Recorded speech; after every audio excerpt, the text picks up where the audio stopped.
যত বড় আলেম হোক না কেন, যত বড় বক্তা হোক না কেন, কিন্তু তার উপর নবীর লানত আছে, আছে না নাকি? যারা নবীর সাথে গুস্তাখি করছে, যারা নবীর সাথে দুশমনি করছে, তারা এই জমিন থেকে লানত পেয়ে গেছে। যারা নবীর সাথে গুস্তাখি করছে, যারা নবীর সাথে দুশমনি করছে, তাদের লানত এই দুনিয়া থেকে হয়ে গেছে। চাই মিনিস্টার হোক, মন্ত্রী হোক, এমপি হোক, চেয়ারম্যান হোক, মেম্বার হোক, এমনকি সমাজের গণ্যমান্য একটা কৃষি খামারে, ক্ষেত খামারে কৃষক হোক, রিক্সা চালক হোক, ঠেলা গাড়ি ওয়ালা হোক, যদি আমার নবীর সাথে দুশমনি করে থাকে, তাহলে নবীর লানত তার ভবিষ্যৎ তার উপরে পড়বে।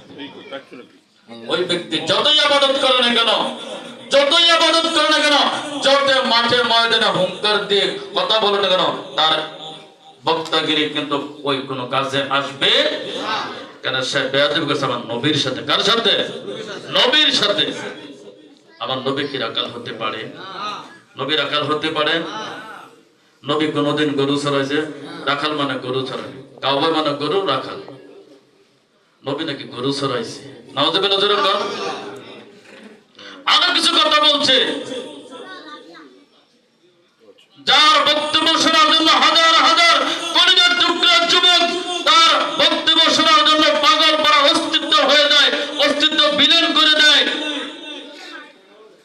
আম্মা জান খাদিজাতুল কুবরা রাদিয়াল্লাহু তাআলা হাকে নিয়ে সে কথা বলছে। নাউযুবিল্লাহ। জোরে বলেন। কি বলছে জানেননি আপনারা? শুনছেন? ইউটিউবে অবশ্যই শুনছেন। এরকম কথা বলছে যে আম্মা জান খাদিজা নাকি 3 তালাক ছিল। নাউযুবিল্লাহ। জোরে বলেন।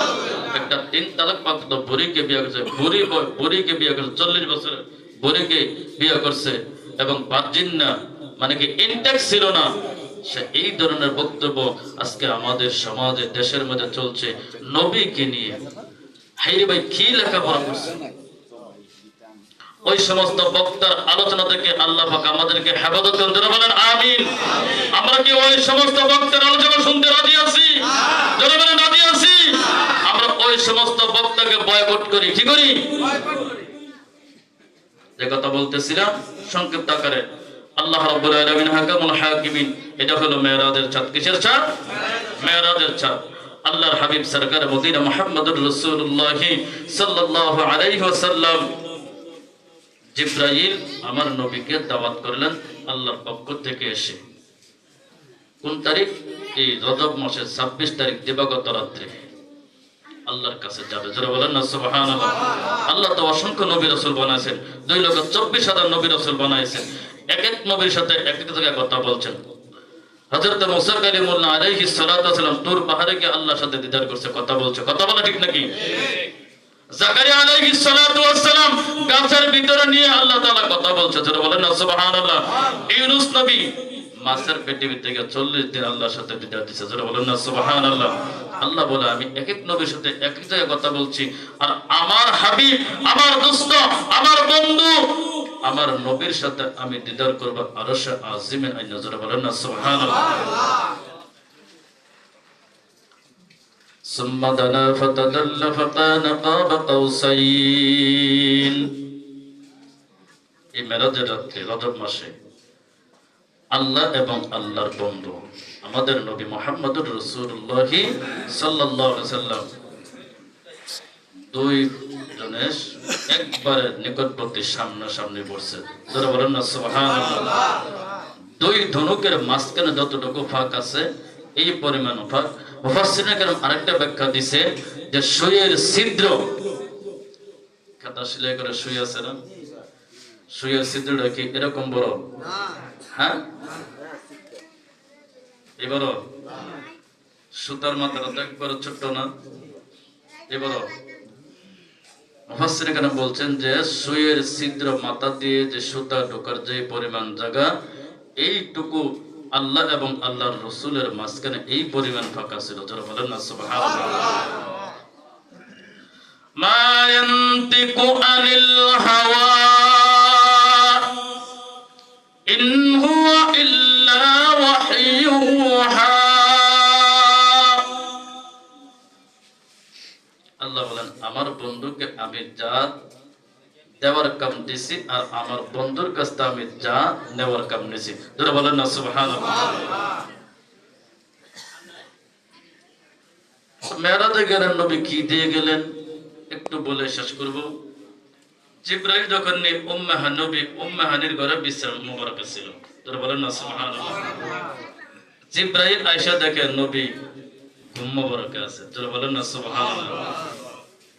জিবরাইল আলাইহিস সালাতু ওয়াস সালাম ঘরে ঢুকে তাই নবী ঘুমন্ত অবস্থায় আছে। জিবরাইল মনে মনে চিন্তা করতেছে, আমি যদি ডাক দেই ইয়া রাসূলুল্লাহ বলে বা ইয়া হাবিবাল্লাহ বলে, তা আমি জিবরাইলের বেয়াদবি হবে। যারা বলেন না সুবহানাল্লাহ।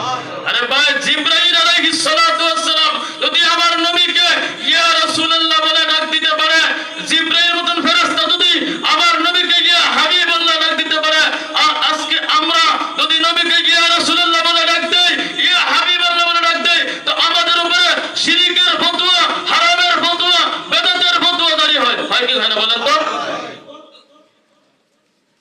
তুমি কি জিবরাইল থেকে বড় হয়ে গেছো? জিবরাইল মনে মনে চিন্তা করতেছে, আমি নবীকে কি বলে ডাক দিব, কিভাবে নবীর ঘুম ভাঙাইব। জিবরাইল করতেছে, হাদিস শরীফ আছে নবীদের যদি চক্ষু ঘুমাকে তো অন্তর চক্ষু ঘুমায় না। আমার নবী কয়, জিবরাইল আজকে আমি দেখবো কি প্রেমকে একটা প্রেমের খেলা হয়ে যাক। জিবরাইল অনেকক্ষণ চিন্তা ভাবনা করে জিবরাইল মনে মনে সিদ্ধান্ত নিল যে আমি আমার নবীকে ডাক দিব না, ডাক দিয়ে আমি নবী ঘুম ভাঙাইব না। আমি জিবরাইল সিদ্ধান্ত করে নিলাম আমার জিহ্বাটা নবীজির কদম মোবারক দিয়ে চাটা দিব। যারা বলেন না সুবহানাল্লাহ। এই জিবরাইল আলাইহিস সালাতু ওয়াস সালাম নবীজির পায়ের কদম মোবারকের মধ্যে জিহ্বা যখন লাগাই দিলেন, নবী চট করে চক্ষু মোবারক খুললেন। জিবরাইল বলেন, আসসালাতু ওয়াসসালামু আলাইকা ইয়া রাসূলুল্লাহ, আসসালাতু ওয়াসসালামু আলাইকা ইয়া হাবিবাল্লাহ, আসসালাতু ওয়াসসালামু আলাইকা ইয়া রাহমাতাল লিল আলামিন। জিবরাইল আমার নবীকে সালাম দিছে। আজকে আমরা এই সালাম দিলে আমাদের বেদাতের ফতোয়া, শিরকের ফতোয়া, হারামের ফতোয়া আসে। বাবা আসে কি আসে না বলেন তো? আমরা যখন আযানের আগে সালাতু সালাম বলি, আমাদেরকে কয় বেদাতি মসজিদ। এটা কি মসজিদ? এটা বেদাতি মসজিদ। মানে সারা দাঁতিল হলো হারাম। মানে যত দাঁতিল আছে, মানে গাবি তো 6টা দাঁতে, অতিরিক্ত 8টা দাঁতে না।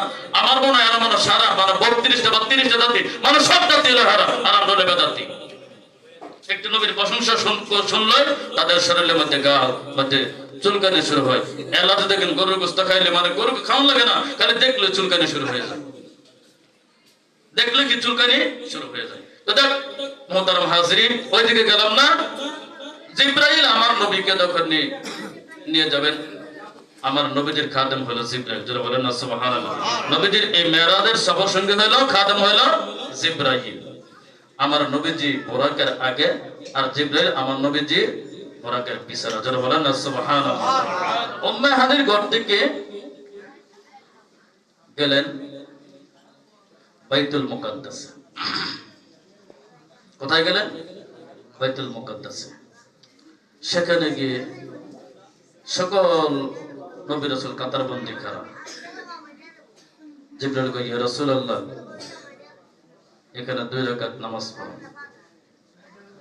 সমস্ত নবী রাসূলগণ কাতারবন্দি হয়ে দাঁড়িয়েছে। ইমামতি কে করবে? ইমামতি কে করবে?